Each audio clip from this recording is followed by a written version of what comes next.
creo que ahí Cristina está viendo un punto.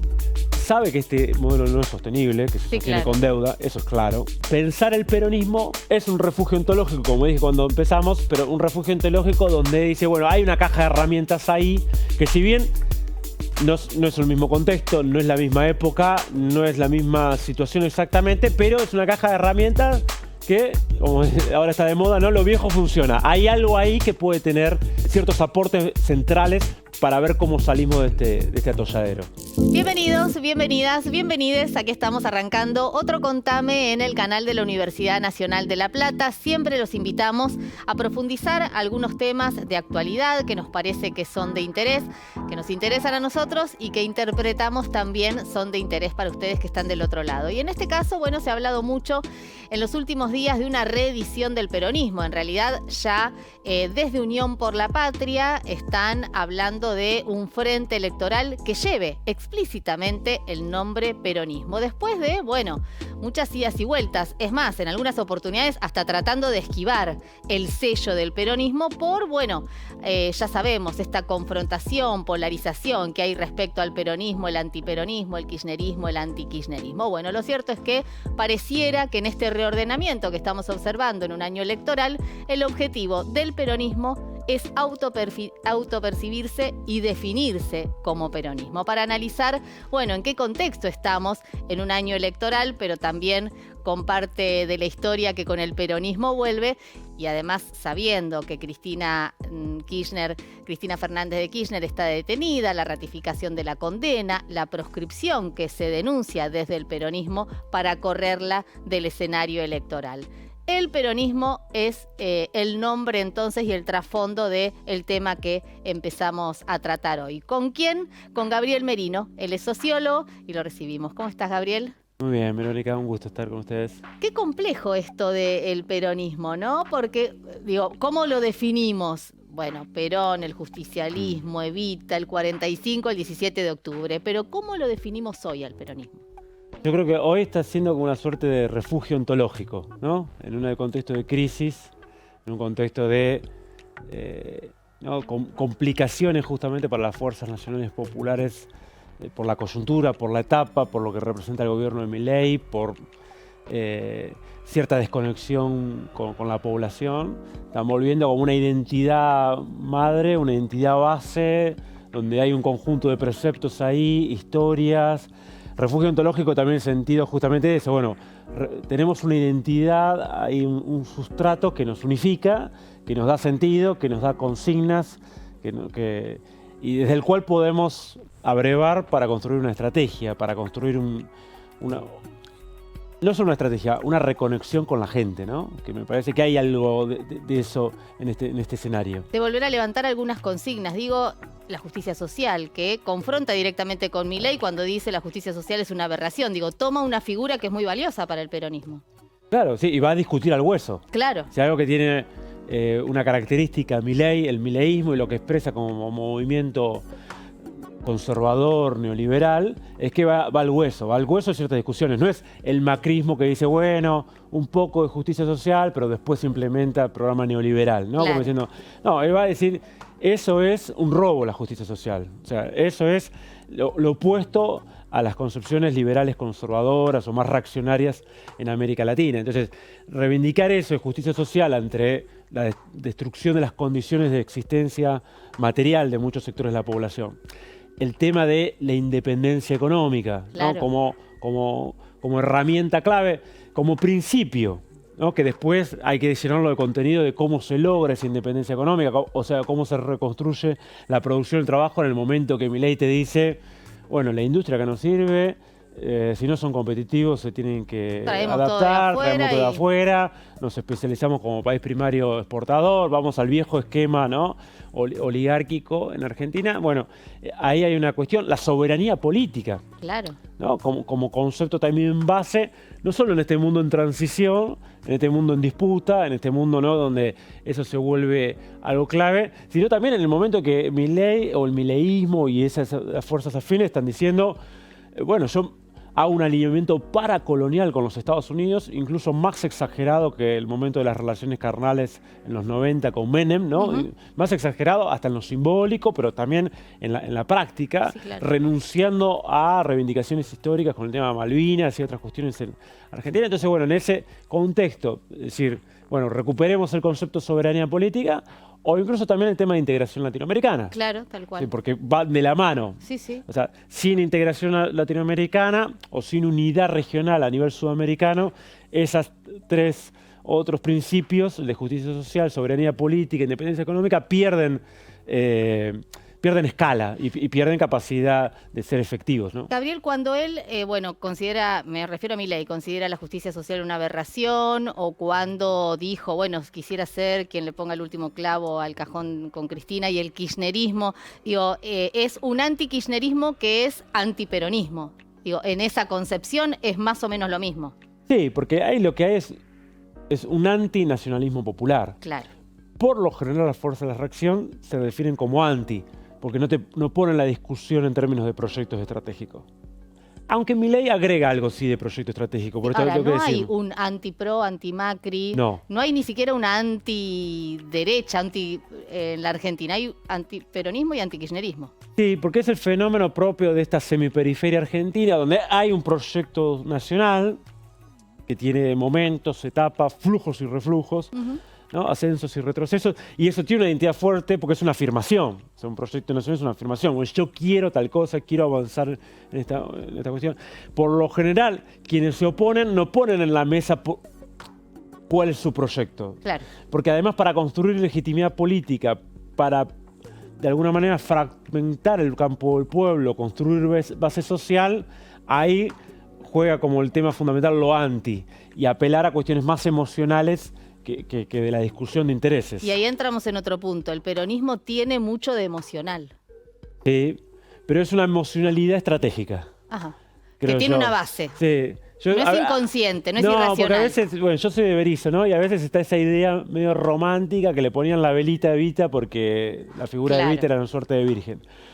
Pero mis abuelos, que eran parte del movimiento obrero y había una intencionalidad estratégica, había una idea de, hasta incluso decir, hay peronismo antes de Perón. Es decir, a Perón lo construyó el 17 de octubre porque lo construyó también una estrategia obrera, una estrategia de sectores nacionalistas de los militares, de los sectores de la pequeña y media burguesía, pero de la clase trabajadora hay una estrategia, que sobre esa estrategia se construye una identidad y una emocionalidad. No es una emocionalidad como una suerte de irracionalismo espontáneo de una masa amorfa. Claro. Es una emocionalidad de una masa organizada como pueblo, en sus distintas fracciones, que en todo caso ahí tiene, bueno, no es que simplemente quiero Evita por lo que significa, quiero Evita porque Evita era una interlocución central en el peronismo de la clase trabajadora, el movimiento obrero, y era un vehículo central para canalizar demandas, para construir otra estatalidad, para construir medidas, para construir gobierno, para que haya agregados obreros en las embajadas, por ejemplo. Claro. O sea, entonces, eso, para bien o para mal, la consideración ideológica de cada uno, ya identificar eso es identificar una estrategia, un interés que es particular, pero de gran parte de la población, que se vuelve Estado. O sea, que por lo tanto se vuelve reconocido como estatalidad. Claro. Y ahí se construye un vínculo también emocional. Sí, también esto, ¿no? Bueno, precisamente el rol del Estado que le da el peronismo en oposición. Digo, el gobierno libertario sería antiperonista, pero también representante de los intereses que han representado otros gobiernos. Digo, en algún momento era la confrontación con la oligarquía, con los empresarios más poderosos, con el grupo de los 6. Digo, es esa confrontación. Digo, es la misma historia que empieza a repetirse en un escenario diferente. Y si uno observa campos de fuerzas enfrentados, sin querer ser muy esquemático, pero claramente por lo general hay una coincidencia entre sectores de la pequeña y mediana producción y el trabajo. Claro. No quiere decir que sea total, pero sí. Una coincidencia y un conjunto de reivindicaciones comunes. Reivindicaciones que se enfrentan a otros. Mira, yo siempre doy un ejemplo para entender también de dónde surge el kirchnerismo. Un libro del 2001 de Osvaldo Rial, el presidente de la Unión Industrial Argentina, no Juan Domingo Perón, no el Che Guevara, el presidente de la Unión Industrial Argentina, saca un libro que se llama La dictadura económica. ¿Y quiénes eran los dictadores de este personaje clave que va a desarrollar el grupo productivo, un grupo empresarial que va a imponer otra vez las ideas del neodesarrollismo sobre la mesa y algunas de las cuales va a tomar el kirchnerismo? Los dictadores eran los sectores financieros concentrados, los bancos, la mayoría de manos privadas, los hipermercados, o sea, que a través de la comercialización, y en su mayoría extranjeros, se quedaban con gran parte de la ganancia de la producción. Claro. Y las empresas de servicio público privatizadas que tenían contratos encima dolarizados y también exprimían al sector de la producción. Claro. Entonces ahí vos ves una tensión muy fuerte entre ese sector del empresariado local, que a veces oscila igual, no necesariamente, ¿no? Sí. Pero que en una crisis, la coyuntura del 2001 se empieza a volcar al neodesarrollismo y ahí encuentra, por ejemplo, que uno puede leer al programa de la CGT disidente, de la CTA, de los movimientos sociales, que después van a ser elementos claves que van a definir al kirchnerismo. O sea, ahí hay intereses, ahí hay programas, ahí hay demandas, ahí hay sectores muy concretos que están en debate. Por ejemplo, hacia dónde va la riqueza que se produce en Argentina o cómo se distribuye. Ahora, también ha pasado, pensaba mientras decías esto y pensaba en el 2001 y pensaba cuánto de la historia se ha invisibilizado. Porque otro de los argumentos cliché o que se repiten permanentemente es 70 años de peronismo y no hubo soluciones a los problemas de Argentina. Y uno dice, bueno, a ver, saquemos los 18 años de proscripción del peronismo, sacamos la gestión de la alianza, sacamos el golpe del 55. Digo, bueno, en realidad el responsable no es el peronismo de la situación de la Argentina, al contrario. Sin embargo, esta frase se repite en los medios de comunicación permanentemente. Sí, hay que pensar de otra manera también la historia, me parece, de nuestra parte. Yo creo que el peronismo es algo que fue y surgió como otros nacionalismos populares en América Latina y en el mundo. Sí. Tiene que ver con ese proceso que se da a principios del siglo XX, que es una etapa de caos sistémico, como la que estamos viendo ahora. Guerras mundiales, gran crisis capitalista, fin de la hegemonía británica y después va a ser inicio de la hegemonía estadounidense. En esa etapa, que algunos le llaman de guerra de 30 años también, en esa etapa aprovecharon esas fuerzas nacionales un contexto histórico, una coyuntura histórica para hacer sus procesos de liberación nacional o para hacer sus procesos, ¿no? Proyectos nacionales de desarrollo. A ver, no es casualidad que vos tengas Revolución Mexicana, claro, el fascismo en Uruguay, la Revolución los efectos colaterales, China, sí, claro. que empieza en 1911 y termina como Revolución Comunista en el 49, la independencia de la India, vos tenés una insurrección de masas. Ahora, ¿qué pasa? En América Latina, esos procesos coinciden con la consolidación de la hegemonía estadounidense. Claro. Y coinciden también con una etapa post-Segunda Guerra Mundial y sobre todo post-Guerra de Corea en el 53 de redisciplinamiento del patio trasero, como se le dice. Claro. Entonces, ahí se produce un Ordenar quiebre. el patio trasero. Ahí se produce un quiebre. Eso, a ver, hasta incluso Nicholas Spikman, uno de los principales pensadores geopolíticos de Estados Unidos, en un famoso libro de él de 1942, dice claramente, si se junta el ABC, Argentina, Brasil y Chile, o si esos países osan desafiar la hegemonía estadounidense, eso tiene que ser eliminado, si es necesario, por la guerra. Lo dice en un libro. Sí, o sea, está escrito. Más claro, échale agua, digamos, o no la se bandina. rebelen. No, o sea, ahora, el peronismo era necesariamente una insubordinación a ese orden, porque Claro. era tratar de construir en el Cono Sur un centro económico, o sea, soberanía política, independencia económica, justicia social, y el ABC, Argentina, Brasil, Chile. Claro, y la alianza regional. Entonces, eso se corta en el 55. El golpe del 55 da por tierra ese. Y lo que abre entre el 55 y el 76 es una lucha, digamos, justamente una vez que se corta, una lucha entre ese proyecto nacional y los proyectos contrarios, ¿no? O los intereses contrarios a ese proyecto nacional, que termina de desempatarse en el 76. Claro. Entonces, Ahora, ese es el contexto de la historia. Claro. Ahora, hoy vuelve, decíamos Sí. al principio. Vuelve en el 2001. Vuelve en el 2001, pero no con el nombre peronismo, así explícito como se está empezando ahora Claro. a hablar, decir, bueno, vamos a levantar estas banderas nuevamente. Digo, tiene que ver Cristina en el balcón, tiene que ver la detención de Cristina vinculada con la proscripción y el linkeo con lo que fue la proscripción de Perón. Digo, ¿hay algo que se está empezando a reivindicar de aquel peronismo ayornado a esta época? Bueno, yo insisto, primero tiene que ver con el 2001 porque ahí se empieza a abrir una nueva etapa, una nueva transición de poder y el kirchnerismo se inserta en eso. Es una forma, una expresión nacional, Sí. ¿no? De darle en esa transición de poder mundial, volver a pensar un mundo multipolar donde Argentina ocupa una posición propia, la integración regional, un proyecto de desarrollo de capacidades estratégicas, de volver a representar una alianza entre la producción y el trabajo, entre demandas de distintos grupos sociales, identidades, bueno, con sus contradicciones, con sus problemas, Sí, para claro. hacerlo, no es que eso es las lineal. resistencias, Así como el claramente. lulismo lo expresa en Brasil, con sus problemas y contradicciones, el chavismo en Venezuela, Sí. se abre eso. Ahora, ¿qué pasa? A partir de 2015, otra vez empieza el disciplinamiento del patio trasero. Claro. De hecho, hasta está en documentos. Y es como evidente, yo, claro, es mirá, tan evidente. yo lo cito, incluso James Clapper, que él es el autor de informes de seguridad nacional que publica el Congreso de los Estados Unidos, ya a partir del 2009, 2010, 2011, cuando aparece UNASUR, Empiezan a mirar con dicen, más atención. esto es un problema de seguridad nacional para los Estados Unidos. Claro. Y eso articula con intereses también de poderes locales. Es decir, hay un enfrentamiento ahí. O sea, dejaron pasar el Mercosur. Sí, Y con la UNASUR dijeron, bueno, ya una unidad política, estamos el hablando de Mercosur, otra cosa. mientras se mantenga meramente como en una actividad económica, aunque entra en contradicción con el ALCA. Claro. Pero bueno, puede haber una dependencia negociada ahí. Sí. Ya la UNASUR o ya otros procesos son más profundos, más radicales, porque encima a nivel sudamericano ahí ya tenés otra escala para empezar a plantearte como un polo emergente. Ahora, Gabriela, ahí aparecen... No, y ahí digo, ahí yo creo que empieza a conectarse y por qué este presente tiene mucho que ver con, o se conecta mucho con historias pasadas. Sí. Es decir, el lawfare no es acá de Argentina. No, es claro. parte yo utilizo un concepto que se llama guerra mundial híbrida. A partir de 2014 vos empezaste a tener una guerra mundial híbrida y fragmentada. Ucrania, ¿no? La movilización en el Medio Oriente, guerra comercial, guerra tecnológica.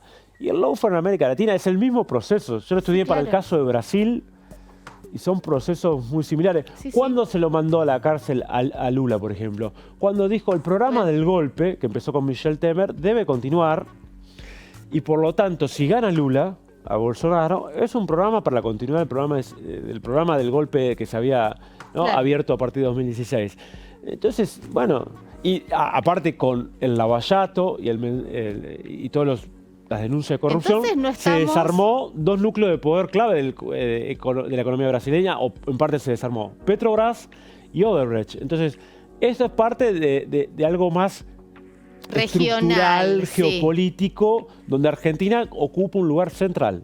Y además pensaba entonces, no estamos tan lejos de suponer o pensar que la herramienta que utilizaron esos poderes, digo Estados Unidos, en Argentina durante los 70, que fueron los militares, hoy es la justicia.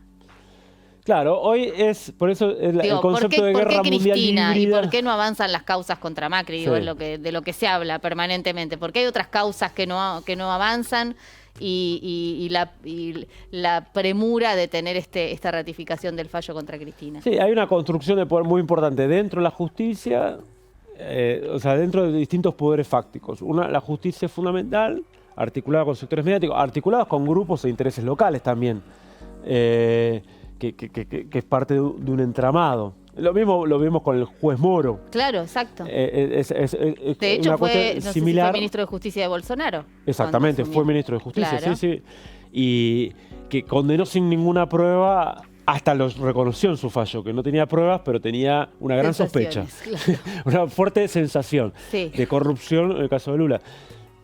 Insisto, eso es parte. Creo que también es un problema de nuestra dirigencia, de gran parte de la dirigencia latinoamericana, que no entendió ese cambio geopolítico que se produce en 2014. ¿Crees que Cristina sí lo está entendiendo? Creo que a la fuerza, sí.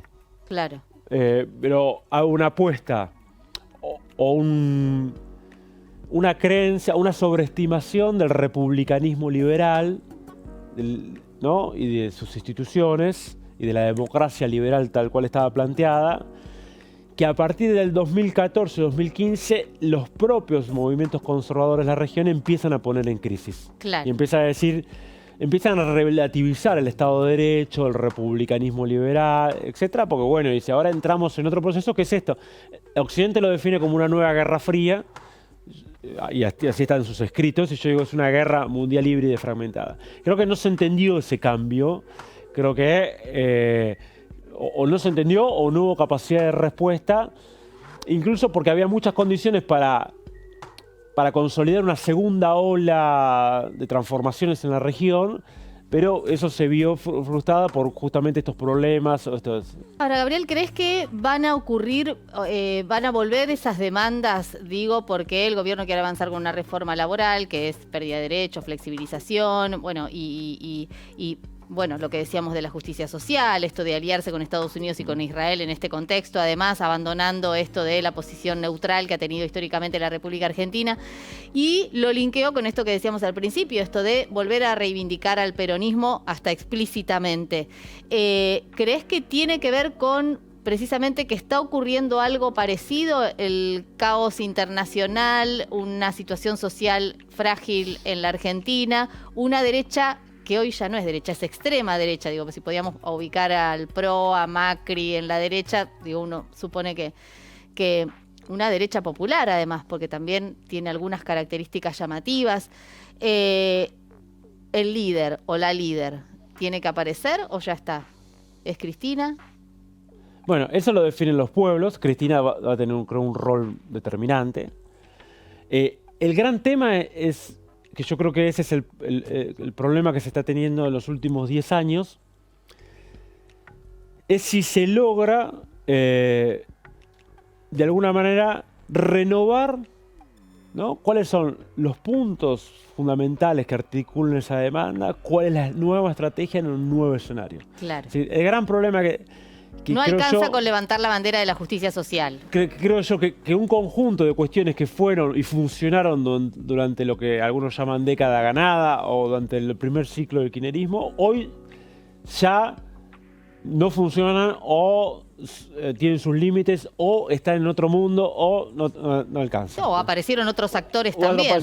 Y hay nuevas fuerzas sociales, sobre todo una transición donde se aceleraron muchas tendencias estratégicas, la revolución tecnológico-productiva, ¿no? El desarrollo de una multipolaridad relativa, los conflictos y la guerra, un conjunto de tendencias económicas, y hay que darle respuesta a eso. Entonces hay que construir una nueva concepción sobre la cuestión del Estado y lo público, claro. Hay que construir, digamos, cómo tendría que ser la integración en la etapa actual, que la primera no tuvo suficiente... Explicitar un programa de desarrollo. Claro. ¿Cómo vas a sacar excedente? Porque gran parte de los progresismos latinoamericanos en su primera etapa democratizaron el capitalismo periférico. Redistribuyeron renta y en algunos casos, en Argentina se dio, avanzaron algunos resortes del poder económico, sí, pero no pudieron transformar estructuralmente, hasta incluso porque... La matriz productiva, para que eso sea sostenible. La matriz productiva y, junto con eso, el desarrollo de 6 capacidades estratégicas sociales y estatales que hoy son claves, sí, que sin eso vas a ir para atrás, que es tecnología, sí, claro, e industria de punta. Incluso en el mejor momento del kirchnerismo se invirtió el 0,65% del PBI en tecnología y vos los países desarrollados tienen el 2% de PBI. Lejísimo, sí. Entonces, y ahora estamos retrocediendo, claramente. Ahora estamos al menos del 0,4%, sí, el récord para atrás. Eso, lo mismo capacidades de defensa, control soberano de recursos naturales, desarrollo, materia financiera y monetaria, una estructura regional, sí, en materia de plataformas de información, comunicación y grandes medios, en materia de desarrollo de matrices de pensamiento autónomo. Es decir, hoy los polos emergentes son polos emergentes y tienen capacidad de desarrollarse porque están de alguna manera desplegando esas capacidades estratégicas y discuten con el norte global, claro, el desarrollo de esas capacidades estratégicas. Entonces, ahí hay una cuestión, creo que ahí Cristina está viendo un punto, sabe que este modelo no es sostenible, que se sostiene, claro, con deuda, eso es claro, sí, sí, eso es muy, muy claro. Estamos en la burbuja de la bicicleta financiera, viviendo la irrealidad más tarde, de precios más temprano, como se va argentinos a agotar, como en París. Eso, ¿no? Eso está claro. Creo que veo otra cosa importante junto con alguna dirigencia, que esto es un proceso de periferialización. Que si vos quedás como patio trasero de un polo de poder en declive, sí, de un occidente geopolítico en declive, tu destino es la periferialización. De hecho, nosotros estamos estancados hace 10 años porque no podemos salir de ese proceso. Claro. No podemos encontrar el agujero al mate. No, Argentina, América Latina no está pudiendo salir de ese proceso. Entonces estamos, al igual que Europa, pero nada más que Europa parte del centro, sí, claro, nosotros partimos bastante más abajo, estamos estancados en un proceso de financiarización, digamos, se nos agudizan problemas estructurales, bueno, no podemos salir de ahí. El tema es tener la estrategia para salir de ahí. Yo creo que pensar el peronismo no solo es un refugio ontológico, como dije cuando empezamos, pero un refugio ontológico donde dice, bueno, hay una caja de herramientas ahí, que si bien no es el mismo contexto, no es la misma época, no es la misma situación exactamente, pero es una caja de herramientas que, como ahora está de moda, ¿no? Lo viejo funciona. Hay algo ahí que puede tener, ¿no? ciertos aportes centrales para ver cómo salimos de este atolladero. Gabriel, me quedo con eso. Lo viejo funciona y el peronismo puede ser una caja de herramientas. Hay que sacarla, ayornarla claramente y hacerla funcionar. Se nos terminó el tiempo. Te agradecemos muchísimo. Estás comprometido a venir a hablar de la Tercera Guerra Mundial. Me gusta eso de la guerra fragmentada híbrida. Lo vamos a analizar. Dale, ¿sí? Cómo no, Vero, un placer. Muchísimas gracias.